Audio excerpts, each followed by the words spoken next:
Boa tarde a todos.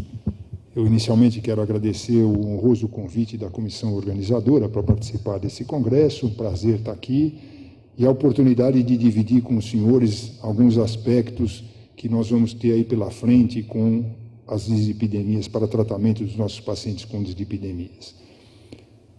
Não sei se é necessário declaração de conflito de interesses, várias participações em estudos clínicos, aulas, mas acredito que os senhores vão julgar se isso vai ter influência na minha apresentação.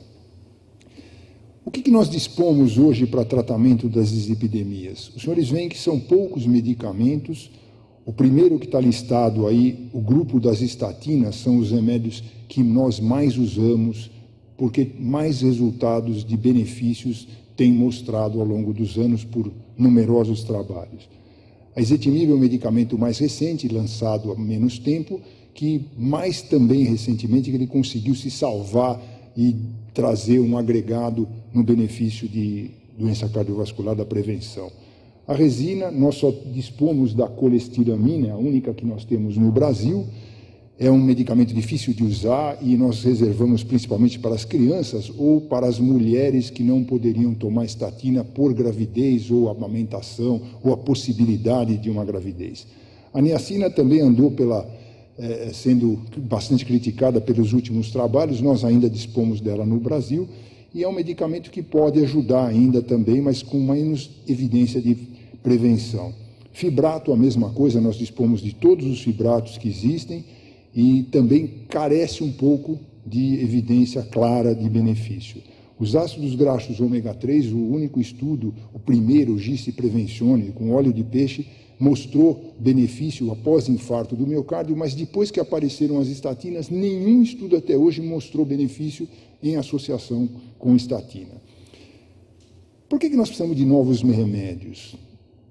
O nosso número de pacientes em risco está aumentando, principalmente pela avançada idade da população, e cada vez nós temos metas mais baixas de tratamento, a ideia de que o colesterol mais baixo traz mais benefício. Além disso, nós temos uma enorme variabilidade de resposta e de tolerabilidade dos pacientes e uma questão ainda não resolvida, a ação sobre o HDL colesterol e sobre os triglicérides. Nós vamos tentar discutir com os senhores, eu enumerei alguns desses tópicos para comentar alguns dados interessantes, desde o triparanol, que é um medicamento antigo, as estatinas e medicamentos mais novos. Os senhores sabem que a síntese do colesterol, ela começa a partir da acetilcoenzima A, e são 40 passos até chegar no colesterol. Todas as nossas células têm a capacidade de fabricar colesterol e 70% do nosso pool de colesterol vem da síntese interna. Como é que funciona 40 passos? Uma substância que originalmente é hidrossolúvel, ela vai em determinado momento passar a ser lipossolúvel, e aí é o grande problema. Enquanto está por aqui, o organismo facilmente elimina o que é hidrossolúvel. Quando chega no lipossolúvel, como o colesterol, ele passa a se acumular muito mais, e principalmente quando ele está na parede da artéria, ele traz problemas. O triparanol era o Merrell 29, ele foi lançado nos anos 60, e a ideia era, vamos inibir a síntese do colesterol, isso vai fazer menos colesterol no organismo, vai trazer benefício. O problema é que, o que ele fazia?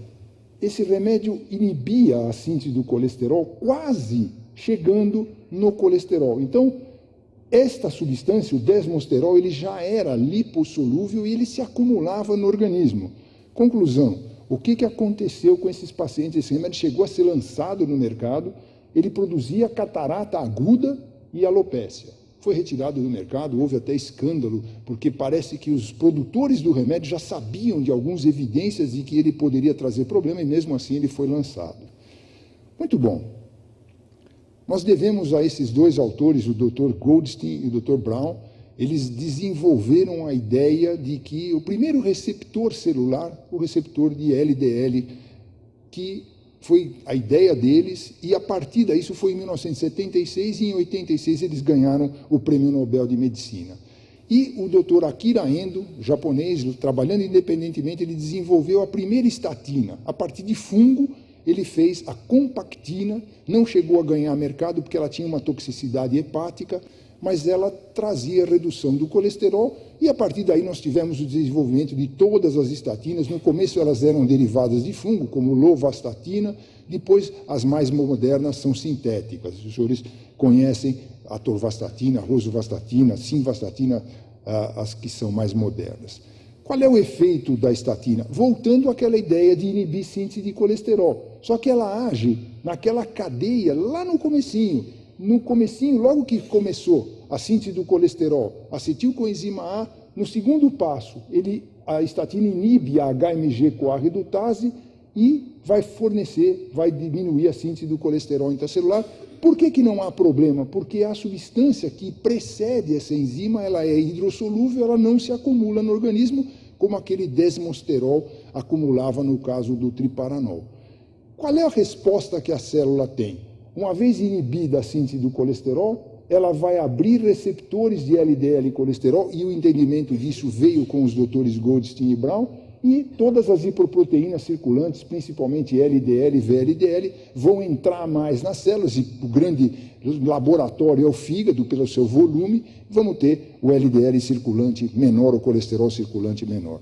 As estatinas foram um sucesso. Eu trouxe apenas um dado, é a última meta-análise, são mais de 170 mil indivíduos participando de 26 estudos clínicos randomizados, mostrando benefício claro. Mais ou menos quando eu reduzo em torno de 39 miligramas por decilitro LDL colesterol, eu tenho um benefício em torno de 22% de redução de eventos e mortalidade cardiovascular, sem aumentar a mortalidade total, que era a grande preocupação até aparecerem as estatinas. Podia-se diminuir evento cardiovascular, morte cardiovascular, mas havia a questão da mortalidade total. Será que as pessoas morreriam mais de câncer, outros eventos? E as estatinas mostraram que isso não acontece. Diminui a mortalidade total também. Vou passar algumas coisas mais recentes. Uma das ideias é a inibição dessa enzima hepática e intestinal, que ela agrega os triglicérides às lipoproteínas. Então, como é que funciona isso? Essa MTP, ela funciona tanto na célula intestinal como na célula hepática. Ela pega triglicérides e incorpora, no caso do fígado, na VLDL, no caso do intestino, no quilomicro. Então, vai se consolidar uma lipoproteína menos ou mais pobre em gorduras, mais pobre em triglicérides. E isso faz um efeito. O colesterol sanguíneo cai bastante, ela chega a ter uma redução aqui de 50% de redução de LDL e colesterol.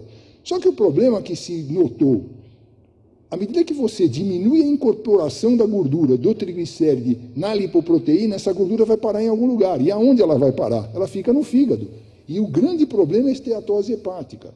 Esse remédio ele foi aprovado pelo FDA, ele está liberado nos Estados Unidos, mas ele é específico para o uso numa situação em que é meio desespero de causa. É a hipercolesterolemia familiar homozigótica, porque o prognóstico dessas pessoas é tão ruim, tão reservado, que para eles ter esteatose vai ser um problema menor, eles vão morrer mesmo de aterosclerose muito precocemente. Então, ele está aprovado, ele está em vias de aprovação no Brasil, ainda está submetido à Anvisa. Uma outra possibilidade é melhorar HDL. Nós sabemos que HDL e colesterol ele se relaciona epidemiologicamente de uma forma inversa do que o LDL. Então, quanto mais alto o HDL e colesterol, menor o risco cardiovascular, quanto mais baixo, maior o risco. O que nós medimos é o colesterol da HDL. O que acontece? Isso se identificou, esta enzima, que é a proteína que transfere colesterol esterificado da HDL para outras lipoproteínas. Então, a HDL ela é responsável pelo chamado transporte reverso do colesterol. O que ela é capaz de fazer? Ela chega numa célula, recebe colesterol dessa célula, e ela vai levar esse colesterol ao fígado, e o fígado é a forma de eliminar colesterol, vai para o intestino via bile, e esse colesterol pode sair pelas fezes, embora a maioria é reabsorvido, mas seria a via de saída. Só que quando a HDL está passeando na circulação, ela sofre a ação dessa enzima e ela doa colesterol para estas lipoproteínas, como por exemplo o LDL ou VLDL, que são potencialmente aterogênicas. Elas podem chegar no fígado, mas elas também podem parar na parede da artéria e levar colesterol para uma lesão aterosclerótica. Então, vários estudos mostraram que indivíduos que naturalmente têm uma CTP com mais atividade têm HDL colesterol mais baixo e mais aterosclerose. E o contrário, menos atividade da CTP, o colesterol HDL é mais alto e menos a maior proteção ou menos evidências de aterosclerose. Então, a ideia foi inibir essa enzima. O primeiro medicamento foi o torcetrapib. Ele foi desenvolvido pela Pfizer e vários estudos, um deles era um estudo já de eventos clínicos, chamava Illuminate, associado à atorvastatina, produzia um aumento do HDL colesterol de mais de 100%, ainda em adição. Um pouco mais de redução do LDL colesterol em cima da atorva, só que o medicamento matou mais. Houve um maior número de mortes em quem tomou torcetrapib com atorvastatina do que quem tomou atorvastatina sozinha. Isso foi um balde de água fria. Falar, poxa, mas será que o HDL não é protetor? Até hoje está se discutindo por que o número de mortes aumentou quando se usou esse remédio. Uma das explicações parece que ele mexe no eixo renina, angiotensina, aldosterona, os indivíduos tinham mais hipertensão. Mas isso é minha impressão. O que aumentou de hipertensão não parece justificar o maior número de mortes. E as mortes eram principalmente de causa cardiovascular. Uma outra coisa foram mortes por causa infecciosa. Então, nós sabemos que a HDL tem uma participação também na proteção contra infecções, na imunidade. É uma questão que ainda está em aberto. Paralelamente, ou logo depois do torcetrapib, veio um outro, que era da Roche, o docetrapib. E esse aqui, ele era um pouco menos potente em aumentar o HDL colesterol, mas eles falavam muito na função, ele melhorava a função da partícula HDL. Só que o estudo maior foi interrompido por absoluta falta de eficácia, não mostrou nenhum benefício. Sobraram dois. Um era esse aqui, que era o evacetrapib, um grande estudo chamava Accelerate, e ele foi interrompido, vejam, em outubro de 2015, porque, apesar de produzir um aumento de 130% do HDL colesterol e reduzir LDL colesterol em 35%, não mostrou nenhum benefício, ele foi interrompido por futilidade antes de terminar. Foi apresentado agora no American College dessa semana esses dados. Por que ele foi? E eles não sabem absolutamente como é que você pode aumentar tanto o HDL, baixar a LDL e por que os indivíduos não melhoraram a mortalidade ou os eventos cardiovasculares. Não há uma explicação clara. Sobrou um deles, que é o anacetrapib. Ele é da Merck Sharp Dohme, está sendo testado em 30 mil pacientes e esse estudo continua andando, eles fazem avaliações, ele está caminhando, vamos ver. Para nós seria uma maravilha se esse remédio fosse liberado realmente, entrar no mercado, um remédio com confiança, porque nós não temos até hoje nada realmente que faça aumentar a HDL. A grande discussão é, será que o colesterol que nós estamos medindo da HDL representa realmente a função dessa partícula? Com certeza não é. A HDL tem outras funções, ela é anti-inflamatória, antioxidativa, ela mexe com endotélio, ela mexe com plaqueta, com coagulação. Então, dosar colesterol dessa partícula é uma informação pobre. Mas nós ainda não temos nada na prática que vai nos permitir dosar essas outras funções da HDL. Só se faz isso em nível de pesquisa. Essa aqui parece ser a esperança maior que nós temos do que está sobrando aí das pesquisas, a PCSK9. Isso aqui também apareceu de estudos genéticos, avaliando pessoas que tinham atividade da PCSK9 mais alta, tinham mais aterosclerose, colesterol mais alto e mais aterosclerose, e o contrário, atividade da PCSK9 mais baixa, menos aterosclerose. O que é essa protease? É interessante que ela foi descrita há exatamente 13 anos, e em pouco tempo nós já temos inibidores dessa protease e que já estão ganhando mercado, já estão aprovados nos Estados Unidos, na Europa, no Japão e aqui no Brasil. Eu acredito que em breve nós vamos tê-los aprovados. Como é que funciona isso? Nós sabemos que o receptor de LDL, ele é gerado dentro da célula, no retículo endoplasmático, e ele vai para a membrana celular.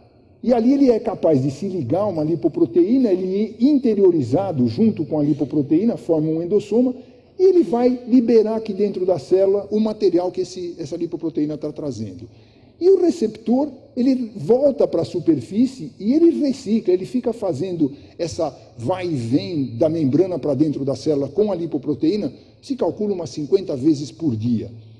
O que acontece quando essa protease ela também é produzida no interior da célula, se liga a esse complexo receptor e partícula, e esse receptor, em vez de ele se desligar da partícula e ser reciclado, ele é destruído. Quando ele está ligado à PCSK9, ele é destruído. Então, por isso justifica, quem tem a atividade da PCSK9 mais alta, tem colesterol LDL mais alto, porque tem menos receptores e tem mais tendência a desenvolver aterosclerose. O que eles desenvolveram? Os inibidores da PCSK9 são anticorpos monoclonais, são injetáveis, subcutâneo. Infelizmente, o tratamento ainda é caro, mas eles conseguem inibir de forma espetacular a PCSK9, preservando a vida do receptor de LDL. O indivíduo vai ter um LDL colesterol do receptor de LDL e LDL mais baixo. Esses estão os 3 que estão em avaliações mais avançadas: o alirocumab da Sanofi, o evolucumab da Amgen, é um laboratório americano grande que está entrando no Brasil, e o bococizumab da Pfizer, e eles estão participando de estudos clínicos. Isso aqui, nós ainda não temos os estudos de eventos, eles estão em andamento, mas alguns dados de múltiplos estudos, eles estão nos apontando para um lado positivo, para um benefício cardiovascular com o uso desses medicamentos. Então, esse aqui é específico com o alirocumab, o chamado Odyssey Outcomes. Ele é um estudo que redução do LDL e colesterol e os eventos cardiovasculares, a mortalidade por doença cardiovascular, o infarto não fatal, o AVC fatal e não fatal, a necessidade de hospitalização por angina instável, todos esses eventos, o composto desses eventos se reduziu de forma significativa se usando esse produto. Esse não era o objetivo maior do estudo, então é uma inferência. Parece que ele realmente está caminhando no lado positivo. E o outro, o evolocumab, isso aqui está publicado no New England, vejam o quanto ele consegue reduzir em cima de uma terapia otimizada. Eu estou dando estatina em dose máxima, ezetimiba, tudo que eu tenho, 60% de redução de LDL e colesterol com esse medicamento e benefício cardiovascular também nesse endpoint composto, você vê que é significativo. Então, também está apontando para esse sentido de benefício cardiovascular. Questão de segurança. Parece que esses medicamentos não trazem nenhum desconforto. Um dos grandes problemas que nós temos com as estatinas, o problema muscular, eles não têm esse problema. Uma das coisas que está sendo questionada é a parte neurocognitiva. Alguns estudos não têm nada significativo, mas em quase todos eles parece que existe um pequeno aumento de deficiência cognitiva quando se usa esses medicamentos e o LDL cai exageradamente. Já existem dados com esses produtos de LDL abaixo de 25. Em termos de mortalidade cardiovascular, um benefício enorme, mas talvez esse problema neurocognitivo vai estar sendo levantado. Esses são os estudos em que eles estão sendo avaliados, então o evolocumab no estudo de longo prazo, o Fourier, o Brasil está participando disso intensamente, o Odyssey, do alirocumab, e o Spire 1 e 2, do bococizumab, são, então, os medicamentos para avaliar realmente, isso aqui é projetado para diminuir evento cardiovascular, morte cardiovascular e morte total, vamos ver, acredito que isso vai trazer benefício. Vejam, os dados que nós temos até o momento são tão fortes que o FDA e o EMEA na Europa, Japão, aprovaram esses medicamentos, mesmo antes desses estudos conclusivos de redução de eventos. Eu vou terminar colocando, nós precisamos de novos fármacos, acho que não há dúvida disso, nós precisamos, para alguns pacientes, muitos que não atingem metas, que têm intolerância, várias linhas de pesquisa estão em andamento, e não basta mostrar só ação sobre o perfil lipídico, aí aquela ideia do objetivo intermediário, o importante é o objetivo final, é diminuir evento cardiovascular, infarto, AVC, morte cardiovascular e mortalidade total. E é isso que nós estamos esperando desses estudos que estão em andamento. Então, a minha resposta para o título, novos medicamentos não são sinônimos de melhores resultados. Nós vimos exemplos, alguns são, tomara que esse novo da PCSK9 seja isso, alguns não são. Obrigado pela atenção.